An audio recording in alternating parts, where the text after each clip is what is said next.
성도가 창세기를 처음부터 살펴보는 것은 매우 중요합니다.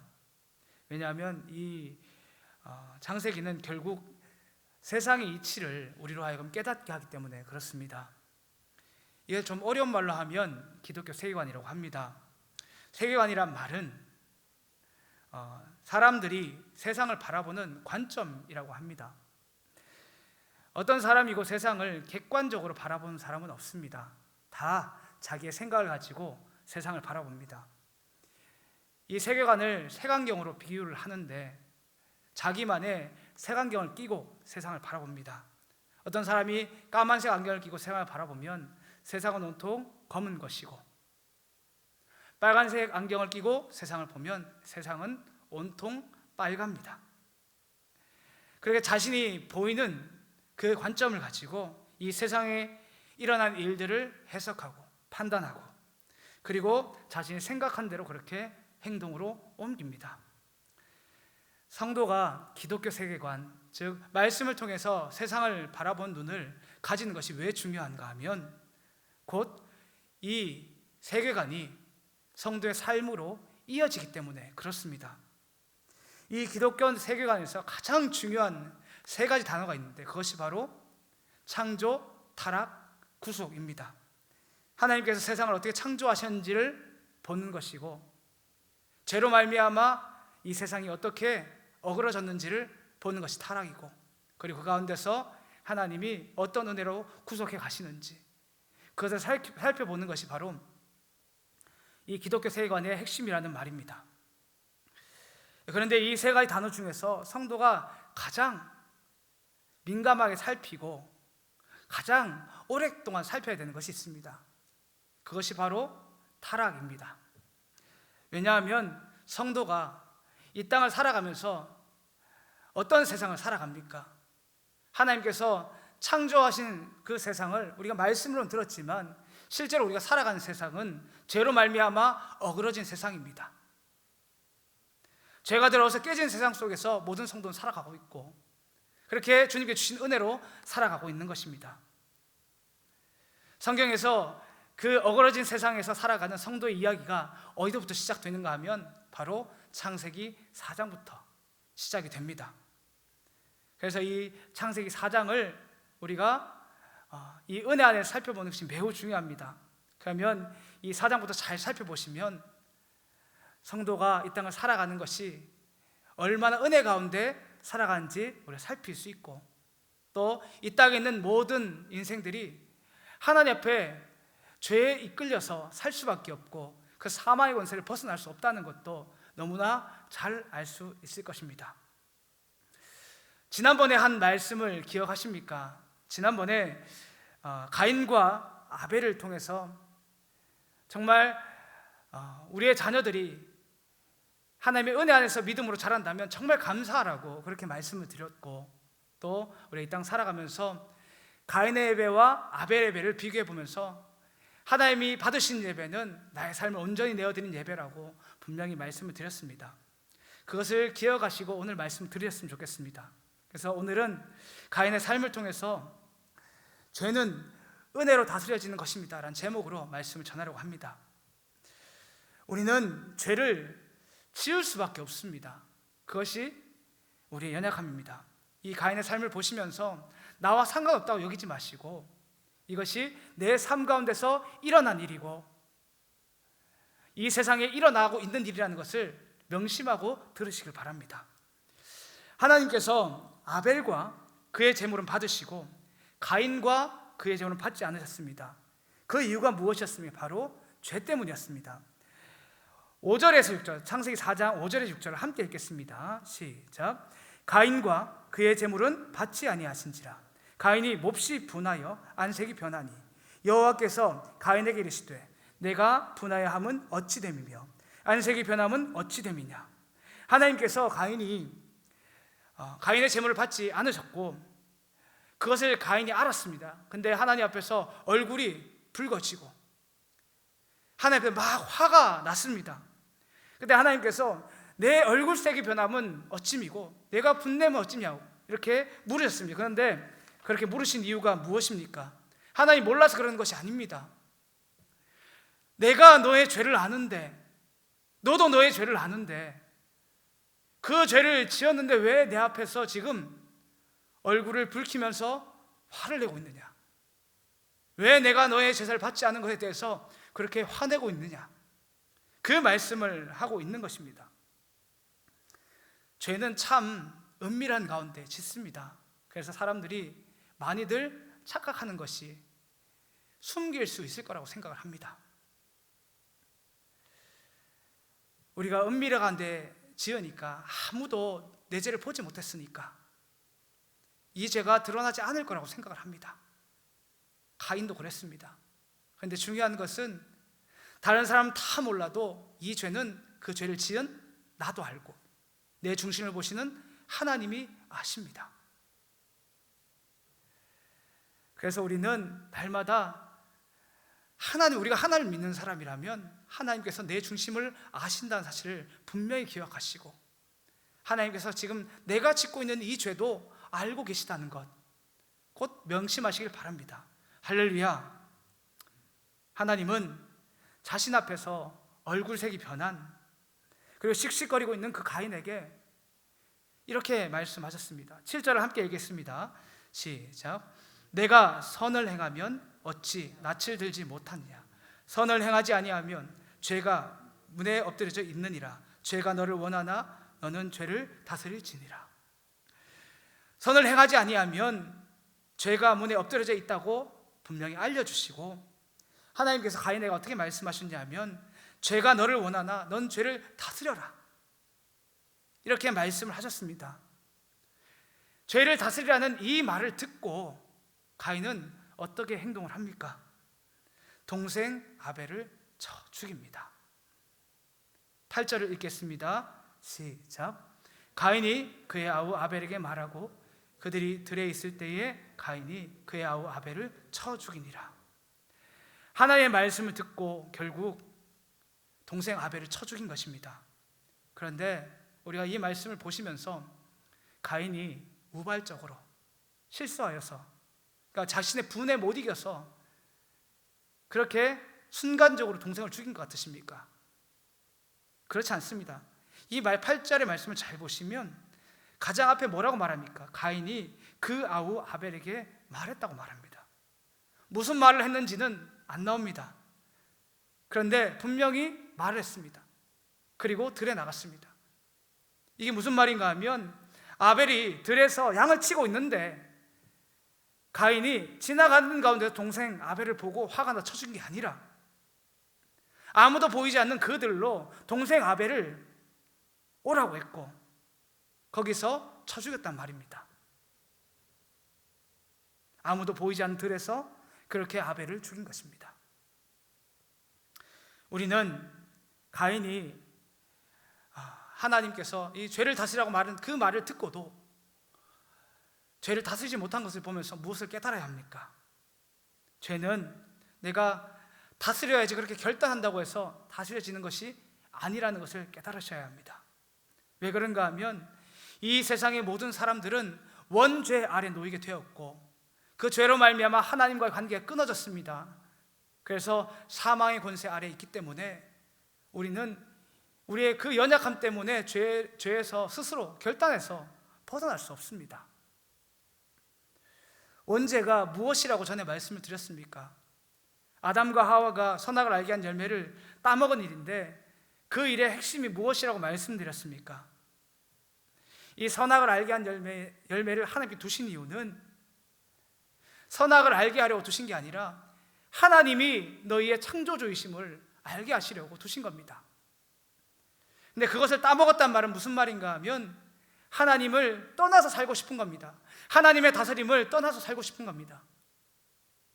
그래서 더 이상 하나님이 내 인생의 주인이라고 생각하지 않고 내 인생의 주인을 나라고 여기는 그 마음들이 아담과 하와 가운데 들어왔고 이 세상에 있는 모든 사람 가운데서 들어왔다는 말입니다. 그리고 그 죄로 말미암아 이 세상의 모든 사람들은 죽게 된 것이고 사망의 권세 아래 가운데 있게 된 것입니다. 이 땅에 있는 모든 사람들이 죄를 짓는 이유가 무엇이겠습니까? 그 사망의 권세, 그 죽음의 권세, 그것을 떠나고 싶어서입니다. 결국 내가 살려고 죄를 짓는 것입니다. 자신이 죽어도 되면 절대로 죄를 짓지 않습니다. 내가 가진 돈을 다른 사람에게 다 내어주어도 된다면, 그러면 더 이상 나는 그 돈을 가지기 위해서 죄를 짓지 않습니다. 그런 말인 것입니다. 베드로전서 2장 1절을 우리 함께 읽어보겠습니다. 시작. 그러므로 모든 악독과 모든 기만과 외식과 시기와 모든 비방의 말을 버리고. 베드로전서는 세상 사람들에게 쓴 게 아니라 초대교회 성도들에게 썼습니다. 그런데 뭐라고 권면하고 있습니까? 모든 악독과 모든 기만과 외식과 시기와 모든 비방하는 말을 버리라고 말합니다. 악독과 기만이 무엇입니까? 악독은 남을 해하려는 마음이고, 기만은 남을 속이려는 것입니다. 성도가 왜 그렇게 행합니까? 나를 해하려는 저 사람보다 내가 먼저 공격해야지 산다고 여기기 때문에. 그래서 먼저 해야 되고 속여야 되는 것입니다. 외식과 시기는 무엇입니까? 외식은 거칠어 하는 행동이고, 시기는 남이 잘 되는 것을 샘내는 마음입니다. 이 죄악된 마음이 드러나면 크리스찬으로서 남들이 공격할 게 뻔히 보이니까, 우리가 성도이면서도 이 교회 가운데서 죄가 드러나면 보듬어 주는 것보다 공격하는 것을 내가 그렇게 여기고 있으니까 우리는 외식을 할 수밖에 없는 겁니다. 교회 안에서도 교회 밖에서도. 그리고 나도 저 사람처럼 저렇게 살고 싶은데 그 마음이 내 마음을 떠나지 않으니까, 죄를 가까이 하면서도 세상 가운데서 떵떵거리면 그 사람 같이 내가 살고 싶은 마음이 내게 있으니까 내가 내 안에서 시기하는 마음, 그것이 드는 겁니다. 그리고 비방은 무엇입니까? 결국은 다른 사람을 낮추는 일인데, 그러니까 그 말을 통해서 다른 사람을 나보다 못난 사람으로 보이게 해야 되는 겁니다. 그래서 비방의 말을 하는 것입니다. 이 모든 행동을 하나로 합치면 그런 것입니다. 결국 내가 살아야지 내가 지켜지니까, 그런 마음들이 내게 있으니까 이 모든 죄를 짓게 되는 것입니다. 그리고 가인이 아벨을 쳐 죽인 이유도 똑같은 것입니다. 이 땅을 살아가면서 예수 믿는 사람들도 이런 죄의 유혹이 있는데, 하물며 예수님을 믿지도 않는 사마의 권세 아래서 놓여있는 그들이, 세상 사람들이 이 죄를 이길 능력이 있겠습니까? 없습니다. 그리고 이 세상은 그 죄에서 자신의 힘으로 이길 수 없는 것입니다. 그렇다면 어떻게 이 죄를 이길 수 있겠습니까? 또 어떤 사람이 이 죄에서 자유함을 얻겠습니까? 바로 부활의 예수님을 인격적으로 만나서 그 부활의 소망이 있는 사람만이 죄를 이길 수 있습니다. 죄가 사망의 권세 때문에 오는 것이라면 부활의 소망만이 이 죄를 이길 수 있게 한다는 말입니다. 예수님께서 자신을 따라오려면 어떻게 하라고 말씀하셨습니까? 마태복음 16장 24절의 말씀을 읽어보겠습니다. 시작. 이에 예수께서 제자들에게 이르시되 누구든지 나를 따라오려거든 자기를 부인하고 자기 십자가를 지고 나를 따를 것이니라. 예수님은 제자들에게 너희가 나를 따라오려면 자기를 부인하고 자기 십자가를 지고 나를 따라오라고 했습니다. 그런데 여기서 자기의 십자가를 지고 따르는 일은 그냥 예수 믿으면서 고난받는 그런 게 아니라 문맥상 자기를 부인하는 일, 그 일이 곧 자기 십자가를 지는 일입니다.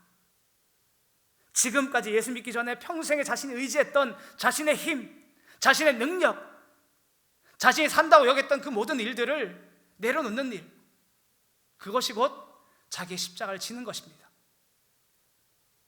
그런데 우리가 이렇게 자기 십자가를 지고 가시면 분명히 죽을 것 같은 마음이 찾아올 것입니다.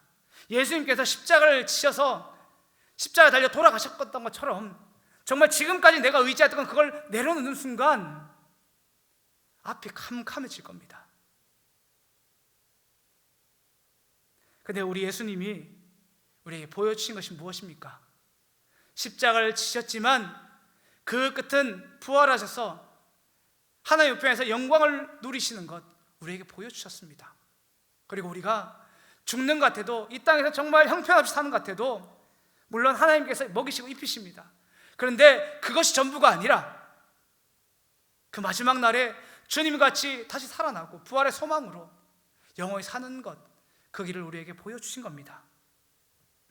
그러니 부활이 소망이 없는 성도는 죽었다 깨어나도 죄에서 자유할 수 없습니다. 간절히 소원하기는 대동의 모든 성도님들이 인격적으로 그 부활의 주님을 만나시길 소원하고, 그렇게 주의 능력으로 죄를 이기며 살아가시는 모든 성도님 되시길 간절히 소원합니다. 할렐루야. 우리가 예수 믿으면서도 여전히 죄 가운데 살아가는 성도님들이 계십니다. 그분들에게 자신 가운데서 두 가지를 좀 점검해 보라고 말씀드리고 싶습니다. 첫 번째로는 내가 정말 이것을 죄라고 여기는가? 하나님은 정말 죄를 싫어하는 분이신데 우리가 이것을 말씀을 통해 깨달아져야 됩니다. 히브리서 12장 4절의 말씀을 읽어보겠습니다. 시작. 너희가 죄와 싸우되 아직 피 흘리기까지는 대항하지 아니하고.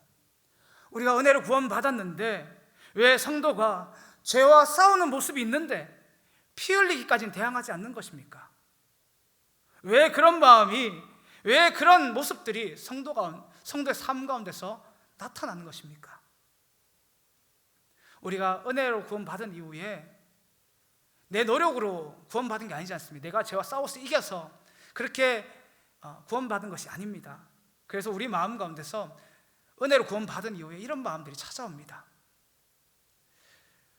자신의 연약한 모습을 이렇게 자신이 혼자 이제 타당하게 여기면서 내 안에서 죄의 무게를 정하기 시작합니다. 쉽게 말하면 내가 100원을 훔치는 것은 괜찮고 10,000원을 훔치는 것은 안 된다라고, 그것은 하나님이 싫어한다고 그렇게 정하기 시작합니다. 내가 이것은 죄이고 이것은 죄가 아니라고 내 안에서, 말씀의 기준이 아니라 내 안에서 나의 연약함과 타협해서 그렇게 하나하나 죄를 정하기 시작합니다. 그래서 그 일을 내가 생각하는 그 죄를 다른 사람이 지으면 정죄하고 나는 그 죄 안 지으니까 그렇게 생각하게 되는 것입니다. 그래서 그 마지막에 우리가 피 흘리기까지는 대항하지 않는 그런 마음들이 생겨나는 것입니다.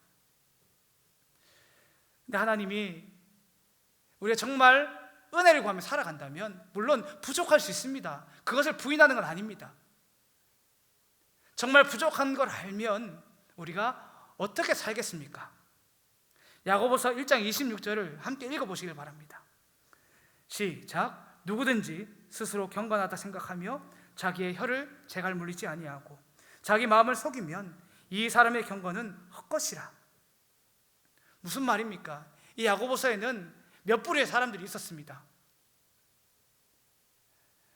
하나님을 찬양한다 말하면서 성도를 비방하는 그 말들을 같이 하는 성도들이 교회 가운데 있었고, 거기에 대해서도 야고보 사도가 그렇게 말을 합니다. 근데 이 말씀을 잘 보시면 어떻게 말합니까? 정말 당신이 내가 주님을 찬양한다고 말하고 그 비방하는 말이 합당하지 않다고 여긴다면, 내가 부족하고 연약한 거 다 아는데 그러면 최소한 우리의 삶 가운데서 내 혀에 재갈을 물리는 그 행동을 내가 하지 않겠냐고. 그 말을 하고 있는 것입니다. 내 입이 정말 하나님을 찬양해야 되고 다른 사람을 비방하지 않아도 말한다면 내가 연약해서 넘어지는 그 가운데서도 내 입에 재갈을 물리는 행동들을 하지 않겠냐. 그것이 참 경건이다. 그렇게 말하는 겁니다. 재갈이 물려도 잘 안 될 수 있습니다. 근데 하나님은 우리의 그 중심을 보시지요. 그러면서 은혜를 구하는 우리에게 예수님은 때를 따라 돕는 은혜를 주시는 분이십니다. 그것이 우리에게 주어진 은혜인 줄 믿으시길 바랍니다. 할렐루야. 그렇게 죄를 멀리 하시길 바랍니다. 두 번째로 드리고 싶은 권면은 요셉의 신앙을 좀 가지셨으면 좋겠습니다. 요셉이 보디발의 아내가 유혹할 때 어떻게 이겼습니까? 보디발 아내가 동침하고자 할 때 요셉이 한 말이 있습니다. 창세기 39장 9절의 말씀 함께 읽어보겠습니다. 시작. 이 집에는 나보다 큰 이가 없으며 주인이 아무것도 내게 금하지 아니하였어도 금한 것은 당신뿐이니 당신은 그 아내임이라.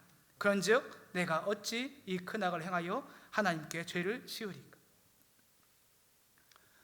아무도 없는데 왜 요셉은 이런 말을 보디발의 아내에게 했습니까?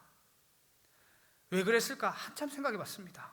근데 이 말에 해답이 있었는데, 사람의 눈에 보기에는 이 자리에 요셉과 보디발의 아내밖에 없습니다. 근데 요셉은 그렇게 생각하지 않은 겁니다. 이 자리에 나와 보디발의 아내만 있는 것이 아니라 하나님이 함께 계신다고 믿었습니다. 하나님이 나를 보고 있다고 믿고 있는 것입니다. 그래서 보디발의 아내가 유혹하더라도 내가 하나님 앞에서 범죄하면 안 된다는 그 마음이 나를 다스렸고, 그래서 보디발의 아내를 멀리한 것입니다. 우리는 내가 어디 있든지 하나님이 나와 함께 계시다는 그 믿음이 있어야 합니다. 그러면 자연적으로 우리는 내가 죄라고 여기는 그 일들을 멀리하게 됩니다. 그러니 혹시 하나님께서 내게 죄라는 것을 깨닫게 하셨다면, 그러고 기도할 때에 하나님이 늘 나와 함께 하신 줄 믿어지게 도와달라고 그 부분을 놓고 또 함께 기도하시길 바랍니다. 할렐루야. 마지막으로 가인이 오해한 하나님을 좀 말씀드리려고 합니다. 왜냐하면 결국 그 오해가 가인이 죄를 짓게 했기 때문에 그렇습니다. 가인의 부모님이 누굽니까? 아담과 하와입니다. 누구보다 하나님을 가까이서 만난 사람들입니다. 그러면 가인이 하나님을 몰랐을까요? 너무나 잘 들었을 겁니다. 어떤 하나님이신지. 그런데 들은 하나님은 한계가 있습니다. 그리고 그 한계를 가인이 여실히 보여준 것입니다. 가인은 하나님을 어떤 분으로 여겼습니까? 내가 찾으려고 할 때 찾을 수 있는 분이라고 여겼습니다. 그의 행동을 보면 압니다. 하나님께서 분명히 가인에게 죄 때문에 내가 내 제사를 받지 않았다고 분명히 알려주셨는데, 그런데도 가인은 그 말을 듣고도 하나님 앞에 분노하는 그 마음을 주체하지 못했습니다. 그 이유가 무엇입니까? 내가 하나님께 제사했으면 하나님이 받으셔야지, 왜 안 받으십니까? 이런 마음들이 내 안에 가득했던 것입니다. 그러니까 화가 난 것입니다. 하나님께서 내 제사를 받고 내게 복을 주셔야지 내 농사가 더 잘 되고 내가 더 그렇게 더 물자의 복을 받을 텐데, 그런 마음들이 나를 다스려 버리니까 하나님께서 제사를 안 받는 순간 화가 난 것입니다. 하나님께서 내가 기도하고 구할 때에 나를 만나 주신 이유가 무엇입니까? 내가 찾을 때마다 나를 만나 주시는 그 이유가 무엇입니까? 하나님이 우리가 잘 아는 알라딘에 나오는 램프의 요정 지니처럼 우리가 소원을 말하면 내 소원을 거절하지 못하는 분이라서 그렇게 나를 만나 주시고 내 기도에 응답하시는 분이십니까? 그렇지 않습니다. 나를 정말 사랑하시고 사랑하셔서 그 은혜의 얼굴들을 내게 비춰주고 계시는 겁니다. 내가 잘못 구하면 교정시키셔서 응답해 주시고 우리의 삶을 가장 좋은 길로 인도하시는 분, 그분이 우리의 하나님이신 것입니다. 그런데 가인은 정반대의 마음을 갖고 있었습니다. 혹시나 우리 마음 가운데서 하나님께서 은혜를 나를 만나 주신다는 그 생각이 아니라 내가 찾을 때마다 하나님께서 램프의 요정 지니처럼 그렇게 조종할 수 있다고 믿고 있는 분이 계시다면 얼른 돌이키시고 잠잠히 은혜를 구하는 심령이 되시길 간절히 소원합니다. 그리고 또 가인은 어떤 하나님으로 여겼냐면 공간의 제약으로 있는 분을 여겼습니다. 8절을 함께 읽어보겠습니다. 8절입니다. 시작. 가인이 그의 아우 아벨에게 말하고 그들이 들에 있을 때에 가인이 그 아우 아벨을 쳐 죽이니라. 이 말을 잘 생각해 보시길 바랍니다. 곰곰이 생각해 보시면 7절에 하나님께서 어떻게 말하냐면 죄를 다스리라 이렇게 말했는데 그 말을 듣고 바로 들에 가서 죽인 겁니다. 그 말이 무슨 말입니까? 7절에서 내게 말한 그 하나님이 내가 죄를 짓는 들에는 없다고 여긴 겁니다. 이 들 가운데서도 하나님이 나를 보고 있다고 생각했으면 절대로 이렇게 행동하지 못합니다. 그것이 가인이 믿는 하나님이었습니다.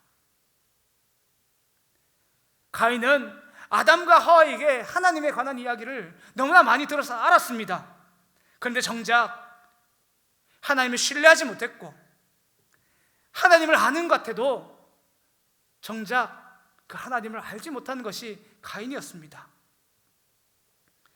그것이 잘못한 것으로 끝난 것이 아니라 결국은 아벨을 죽이게 하고 그리고 그 하나님의 곁을 떠나게 된 그 이유가 됩니다. 간절히 소원하기는 여기 계신 모든 성도님들이 들어서 아는 신앙으로 머물지 않길 간절히 소원하고 정말 인격적으로 주님을 만나시길 바랍니다. 그것을 늘 점검하시고 그렇게 하나님 앞에서 신앙생활 하시길 바랍니다. 부활의 소망만이 사망의 권세를 이기게 하고 죄를 떠나게 합니다. 들어서 아는 하나님이 전부이면 절대로 죄를 떠날 수 없습니다. 죄를 다스릴 수도 없습니다. 이것을 명심하셔서 날마다 주님 붙들고 승리하는 모든 성도님이 되시기를 간절히 소원합니다.